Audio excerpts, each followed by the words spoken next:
अस्सलामुअलैकुम दोस्तों। आज हम पीएचपी के अंदर इसके मेन 4 ऑपरेशंस जिसको करंट ऑपरेशंस भी कहते हैं परफॉर्म करने जा रहे हैं, जिसके अंदर हम देखेंगे कि हम किसी भी डाटा को किस तरह से पीएचपी में माई एसक्यूएल डाटाबेस के अंदर क्रिएट करते हैं, फिर उसको सिलेक्ट किस तरह से करते हैं, उस डाटा को अगर आपको अपडेट करना है वो किस तरह से करेंगे, और किसी अगर स्पेसिफिक डाटा को डिलीट करना है पीएचपी के अंदर वो आप किस तरह से करेंगे। तो अपने टाइम को वेस्ट किए बगैर हम थोड़ा सा आगे चलते हैं। सबसे पहले हम इस काम के लिए लोकल डिस्क सी में जाएंगे और यहाँ पे आपके पास जैम्प का फोल्डर होगा। अगर आपके पीसी के अंदर जैम्प नहीं है तो आप इसको डाउनलोड कर सकते हैं। आप जैम्प को ओपन करेंगे और यहाँ पे आपके पास htdocs का एक फोल्डर होगा। htdocs के फोल्डर के अंदर आप अपने किसी भी नाम से एक फोल्डर बना सकते हैं। लेट्स सपोज मैंने इस वक्त एक फोल्डर बनाया जिसका नाम मैंने रख दिया वेट। दोबारा से फोल्डर बना लेते हैं। मैंने यहाँ पे फोल्डर का नाम रखा वेट, इसको ओके कर दिया और मैं इस वेट के फोल्डर के अंदर आ गया हूँ। मैं एक बार फिर से बता देता हूँ कि मैं जैम्प, जैम्प के बाद htdocs और उसके बाद मैं एक न्यू फोल्डर में जिसका नाम वेट था। अब इस वेट के फोल्डर के अंदर बेसिकली मैं जोन सी भी फाइल बनाऊंगा वो मेरी लोकल होस्ट पे जाके एक्सेसिबल होगी। और हमें पता है कि हम हमेशा जो होम फाइल बनाते हैं उसका नाम रखते हैं index.php। तो यहाँ पे मैं इंडेक्स और इसकी एक्सटेंशन कर देते हैं php।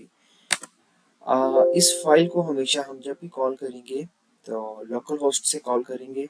लोकल होस्ट से कॉल करवाने के लिए मुझे सबसे पहले अपना जैम्प ओपन करना पड़ेगा और जैम्प के अंदर मुझे अपना अपाची सर्वर और माई एसक्यूएल सर्वर इन दोनों को स्टार्ट करना पड़ेगा।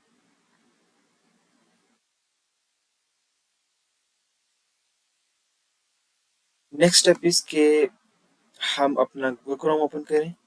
गूगल क्रोम ओपन कर लेते हैं और गूगल क्रोम पे हम सिंपल यहाँ पे लोकल होस्ट स्लैश जो आपके फोल्डर का नाम है उसको लिख के टेस्ट करते हो।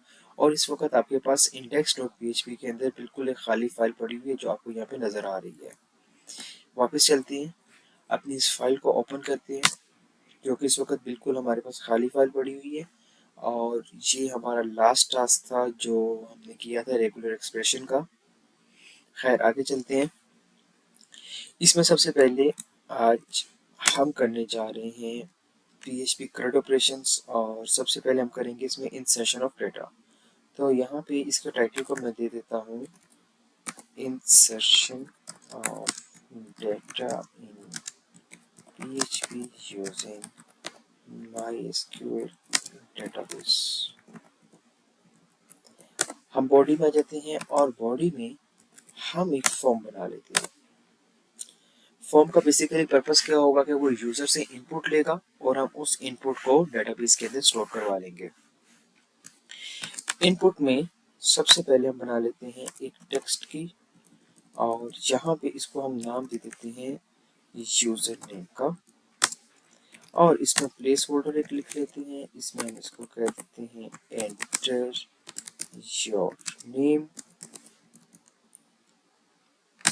इसी तरह ही हम एक और इनपुट की फील्ड बना लेते हैं, इसका टाइप टेक्स्ट और यहाँ पर लिख लेते हैं यूजर ईमेल। प्लेस होल्डर हमसे कह देते हैं enter your email. Let's suppose मैंने एक इसमें और फील्ड बना दिया, टाइप उसकी रख दी डेट और नेम में लिख दिया user, DOB stands for date of birth. और प्लेस होल्डर पे कह दिया एंटर योर DOB।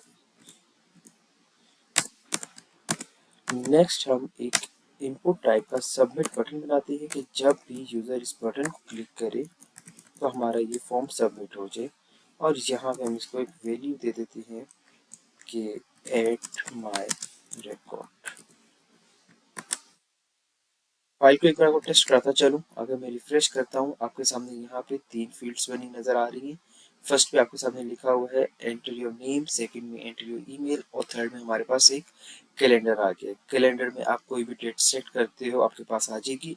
और यहाँ पे एक बटन है, इस बटन के क्लिक होने पे अभी हमारा page as it is refresh हो रहा है। बाद में हम इस डाटा को डेटाबेस के अंदर स्टोर कर लेंगे। एट दिस टाइम मेरे पास एक रिक्वायरमेंट है कि नेम एज इट इज जो यूजर दे वो एज इट इज रह सकता है, लेकिन ईमेल जो सी है, जैसे हमने लास्ट टाइम अपना रेगुलर एक्सप्रेशन किया था, आपको यहाँ पे दिखाऊं, ये सेम रेगुलर एक्सप्रेशन मैं वैलिडेट करवाना चाहता हूँ। तो इसके तरीके के लिए आपको बता दूं कि जो फॉर्म है, ये बेसिकली हमने अभी तक जो चीज़ क्लास में भी देखी थी, दो चीज़ें मेन रिटर्न कर रहा होता है।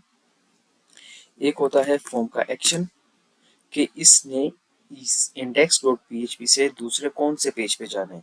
लेट्स सपोज मैं इसको कह देता हूँ, ये जाएगा इंसर्ट डेटा डॉट पीएचपी की पेज के ऊपर। सेकंड चीज जो हमने देखी थी वो होता है इसका मेथड, और तीसरी चीज इसके पास होती है ऑन सबमिट, कि ऑन सबमिट में ये किस फंक्शन को कॉल करेगा। यहाँ पे इसको मैं कह देता हूँ कि ऑन सबमिट में ये रिटर्न कर दे माई फंक्शन को, माई फंक को रिटर्न कर देगा।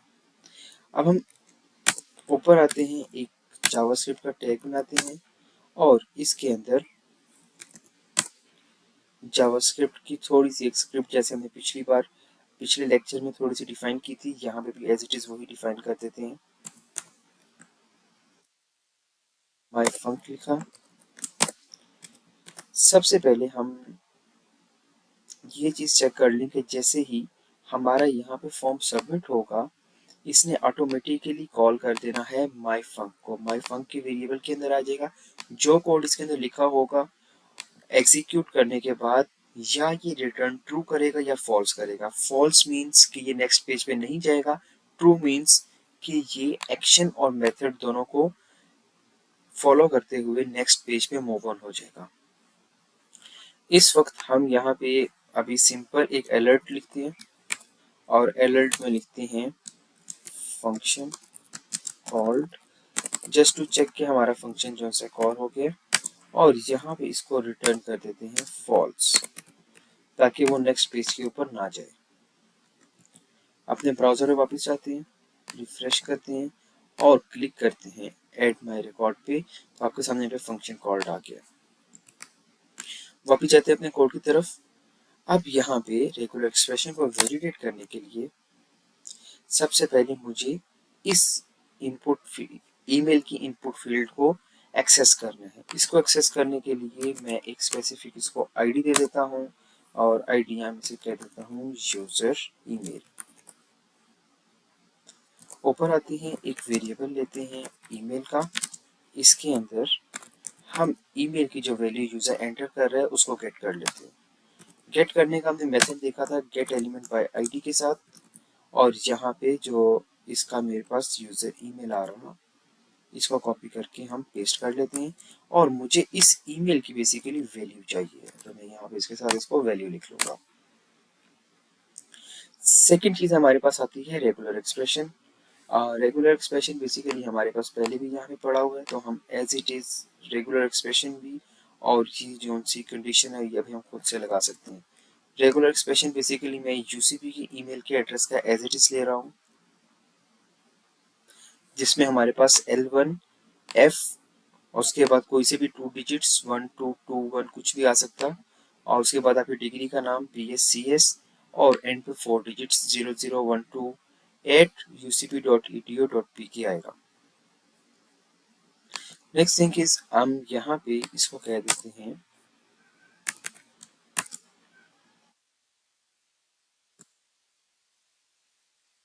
इफ ईमेल डॉट सर्च, और इसके अंदर ईमेल के अंदर हमने किस चीज़ को सर्च करना है, अपनी आरी को, और अगर ये इसको नहीं मिलता तो हम यहाँ पे इसको अलर्ट कर देंगे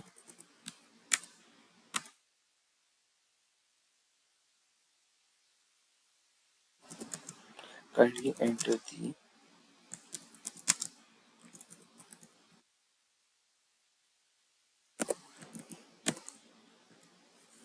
एल्स में हम कुछ भी नहीं करेंगे। अब अगर हमें यूसीपी के फॉर्मेट को दोबारा लेना है, तो हम यहाँ पे इसको मना कर देंगे कि नेक्स्ट पेज के ऊपर मूव ऑन नहीं होगा, और इन केस अगर इसके पैटर्न को सही देते हैं तो हम यहाँ पे इसको नेक्स्ट पेज पे मूव ऑन होने देंगे। अपने काम की को वापस चलते हैं। एक पेज बना लेते हैं अब हम इंडेक्स इंसर्ट डेटा के नाम से। वापस आते हैं और यहाँ पे मैंने एक न्यू फाइल बनाई और इस फाइल का नाम रख लिया insert data डॉट php के नाम से। इसके अंदर मैं सारा php का काम करूंगा।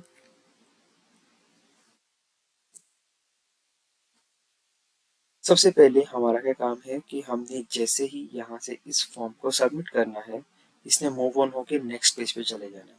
अब नेक्स्ट पेज पे हमें सबसे पहले डाटा को गेट करना है। सबसे पहले हम फाइल को ओपन कर लेते हैं और यहाँ पे हम अपने php को स्टार्ट करते हैं और php को एंड कर लेते हैं। डाटा को गेट करने के लिए हम सबसे पहले यहाँ पे एक वेरिएबल लेते हैं नेम का। इसको इक्वल करते हैं डॉलर अंडरस्कोर पोस्ट के मेथड के साथ। हमारे पास जो फर्स्ट यहाँ पे वेरिएबल आ रहा है इसका नाम है user name. As it is copy किया और यहाँ पे आपने इसको पेस्ट कर दिया। सेकेंड नंबर पे आपके पास है ईमेल एड्रेस। आपने ईमेल लिया डॉलर ईमेल और यहाँ पे आपके पास आ रहा है यूजर ईमेल। आपने इस नेम को कॉपी करके यहाँ पे पेस्ट कर दिया। थर्ड पे आपके पास आ रहा है यूजर डीओबी। हम इसको भी कॉपी करते हैं और dollar DOB is equal to dollar post और हम यहाँ पे थर्ड डीओबी को भी पेस्ट कर देते हैं। यहाँ तक हमारे पास जो सा रिकॉर्ड है, जो डेटा है आपके पास, वो नेक्स्ट वेरिएबल्स में आके स्टोर हो जाएगा। अगर आपको इस डेटा को चेक करना है तो आप यहाँ पे इको लिख सकते हैं और इको पे आप कह सकते हैं नेम इज। आगे नेम को अगर आपने शो आउट करना है तो उसको आपको कॉन्केटिनेट करना पड़ेगा डॉलर नेम। और फिर अगर आपको टेक्स्ट दोबारा से लिखना है तो हम टेक्स्ट के लिए यहाँ पे लिख देते हैं ईमेल इज। अब ईमेल को भी हम कॉन्केटिनेट कर लेते हैं डॉलर ईमेल। फिर से कॉन्केटिनेशन के लिए मैंने डॉट डाला और इसके बाद थर्ड नंबर पे हमारे पास आ रहा है डीओबी। यहाँ लिख देते हैं date of birth is. Concatenation के लिए डॉलर डीओबी खत्म करते हैं। इसको सेव करते हैं और एक बार चेक कर लेते हैं कि जो अब हम रिकॉर्ड यहाँ पे सेंड करें क्या वो रिकॉर्ड एज इट इज हमारे पास आ भी रहा है कि नहीं। सबसे पहले आप क्या करते हैं, कोई भी नेम दे देते हैं। लेट से मैंने यहाँ पे अहमद दे दिया। कुछ भी ईमेल एड्रेस इनिशियली आप चेक कर लो। मैंने लेट से यहाँ पे कहा ahmed@gmail.com और यहाँ पे इसको मैंने कोई भी एक डेट दे दी। अगर मैं इसको कहता हूँ रिकॉर्ड को ऐड करो तो यहाँ पे एरर आ गया हमारे पास, kindly enter your this UCP format. तो मैं यहाँ पे यूसीपी का फॉर्मेट एक लगा लेता हूँ। आपको पता है वो क्या है हमारे पास, L1F212 BSCS1234@ucp.edu.pk। और अब हम इसको यहाँ से ऐड रिकॉर्ड करते हैं तो आपके पास ये एक पूरी लाइन आ गई है जिसमें आपके पास नेम भी आ रहा है, ईमेल एड्रेस भी आ रहा है और डेट ऑफ बर्थ, तीनों चीज़ें आ रही हैं। अब हमारा काम क्या है, जोन सा रिकॉर्ड हमारे पास यहाँ पे आपको नज़र आ रहा है, हमें सिंपली इस रिकॉर्ड को डेटाबेस के अंदर स्टोर करना है। डेटाबेस में स्टोर करने के लिए आपको सबसे पहले डेटाबेस को ओपन करना पड़ेगा।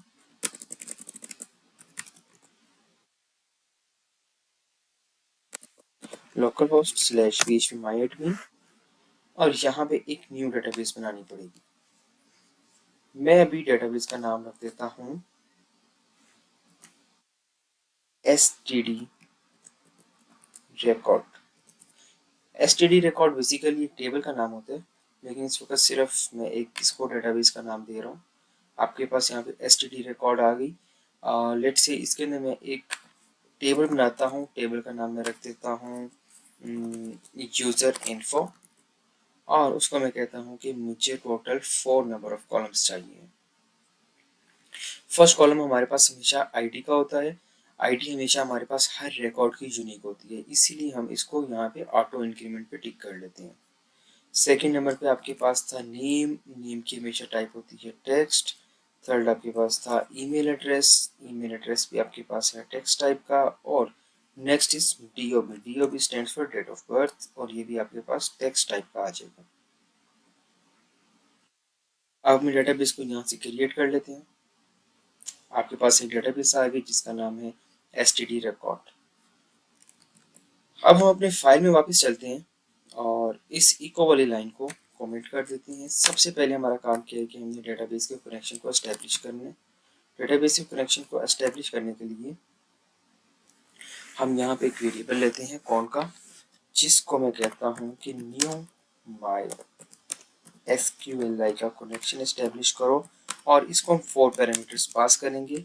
फर्स्ट हमारे पास होगा लोकल होस्ट, सेकंड हमारे पास होगा हमारा यूज़र नेम ऑफ डीबी जो कि इस वक्त, और हर एक का बाय डिफ़ॉल्ट रूट ही होता है। थर्ड नंबर पे हमारे पास आ जाता है इसका पासवर्ड, पासवर्ड हमारे पास डीबी का कोई नहीं है।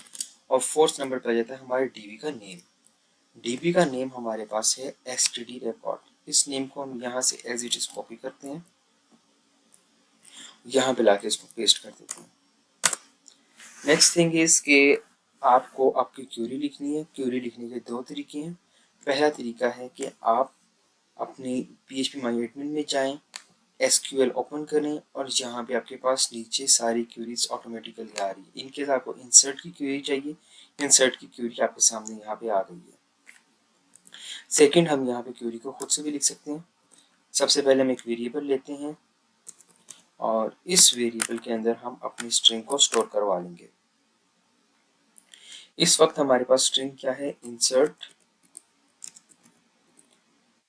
इनटू, आगे हम अपने टेबल का नाम लिखेंगे। हमारे टेबल का नाम है इन्फो,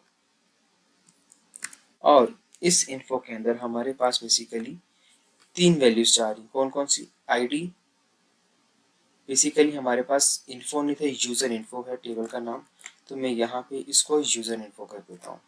अब हमारे पास यहाँ पे 3 चीज़ें टोटल जा रही हैं। एक जा रही है नेम, ईमेल और डीओबी। तो हम यहाँ पे तीनों चीज़ें लिख लेते हैं। ये सेम नाम जो आप यहाँ पे लिख रहे हैं एज इट इज़ डीबी के कॉलम्स के अंदर होने चाहिए। First is name, second is email and third is DOB.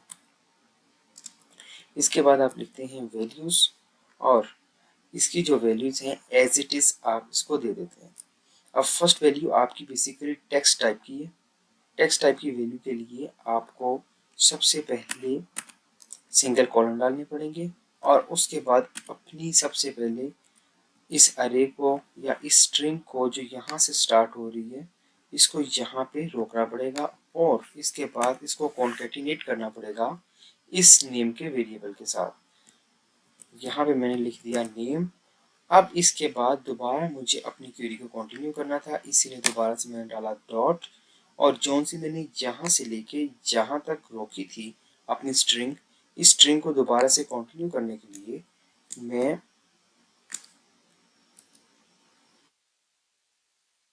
Double inverted commas को फिर से एक बार लगा लेता हूँ।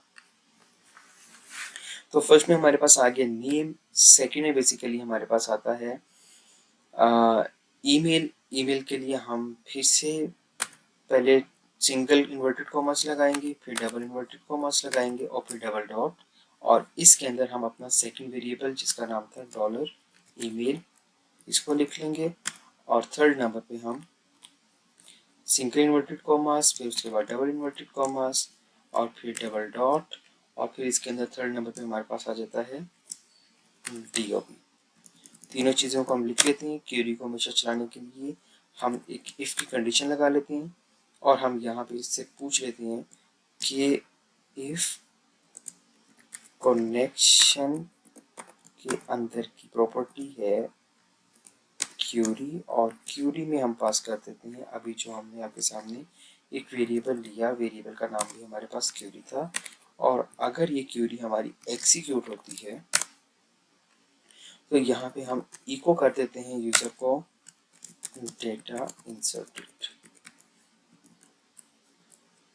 और अगर ये डेटा इंसर्ट नहीं होता तो हम इसको बता देते हैं कि इको कनेक्शन एरर। हम अपने काम को सेव करते हैं, वापस जाते हैं और इसको एक बार टेस्ट कर लेते हैं। सबसे पहले आपके पास आ गया नेम, सेकंड नंबर पे ईमेल एड्रेस,